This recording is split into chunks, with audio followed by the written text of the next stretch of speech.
বন্ধুরা দেখেন, আজকে কিন্তু সন্ধ্যা ইফতারের পর ঝাল ঝাল ভর্তা দিয়ে ভাত খাবো। তার জন্য টমেটোগুলো নিয়ে নিয়েছি, কি সুন্দর করে আমি কেটে নিয়েছি। এখন এটাকে তেলে দিয়ে দিল। রোজা রাখার পরে কিন্তু ইফতারের পরে একটু ঝাল ঝাল খেতে খুব ভালো লাগে। এটা এখন ঢেকে দিবে। বেগুন পোড়া হচ্ছে, বেগুন পোড়াও থাকবে সাথে। ওই যে দেখেন একটু একটু আগুনও দেখা, আজকে সব ভর্তা দিয়ে খাবো। দেখছেন টমেটোগুলো কি সুন্দর ফুল আকারে হয়ে গেল। টমেটোগুলো পোড়া হয়ে গেছে, এগুলো এখন মাখবো না। ইফতারি করার পর তারপরে এগুলো সব মাখা হবে। তো সিম ভর্তাটা বাটা হচ্ছে।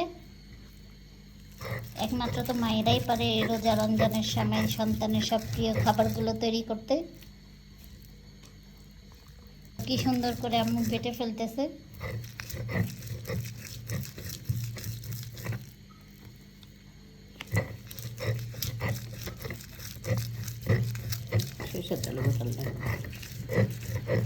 কারা কারা এরকম ইফতারের পর ঝাল ঝাল পাটা মাখা ভাত খান অবশ্যই কমেন্ট করবেন। এ তো কি সুন্দর ভর্তাটা বাটা হয়ে গেল।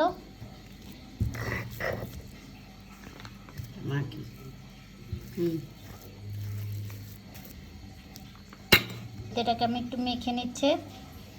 লবণ দিয়ে দিবে, একটু ধনে পাতা দিয়ে দিবে, একটু পেঁয়াজ দিয়ে দিবে।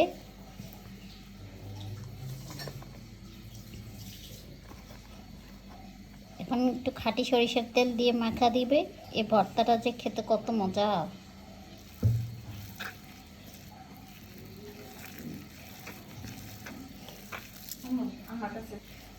এই তো ভর্তাটা হয়ে গেল পাটায় বেটে পেঁয়াজ কাঁচামরিচ দিয়ে। এটা কিন্তু আলাদা একটা স্বাদ।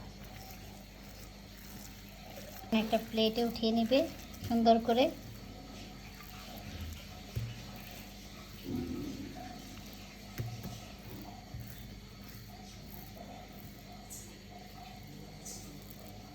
ভর্তাটা হচ্ছে বেগুন ভর্তাটা বানাবে। বেগুন ভর্তাটা একটু পাটায় বেটে নিল। বেগুনটা একটু আধা ভাঙা করে নিচ্ছে সুন্দর করে। একটু মরিচটা ভেঙে নিবে।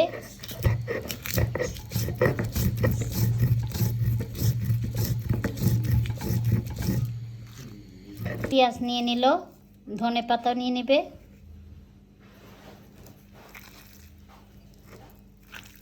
তারপরে এগুলো দিয়ে একটু ভালো করে চটকাবে। এটা দিয়ে দিলে এখন হচ্ছে সরিষার তেল দিয়ে দিচ্ছে। এটাকে দিয়ে একটু ভালোভাবে হাতে মাখিয়ে নেবে। এখন আম্মু নিয়ে নিচ্ছে। ভর্তাটাও নিয়ে নিয়েছে। হচ্ছে টমেটো ভর্তাটা বানাবে।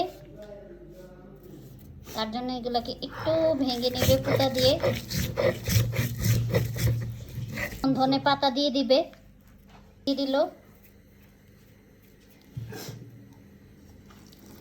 এখন হচ্ছে টমেটো দিয়ে ভালো করে মাখা দিবে।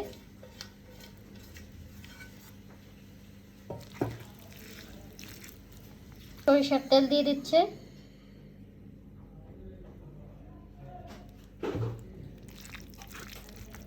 এই তো সরিষার তেলটা দিয়ে এখন একটু ভালো করে মাখা দিবে। টমেটো মাখাটাও হয়ে গেল। এখন এটাও প্লেটে নিয়ে যাবে।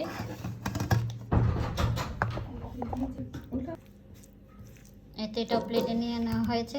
এই তো 3 পদের ভর্তাটা হয়ে গেল। এখন হচ্ছে আম্মু একটু পাটায় মাখা নিবে। এখানে সব পদের ভর্তা আছে একসাথে পাটায়, সেই স্বাদ লাগবে।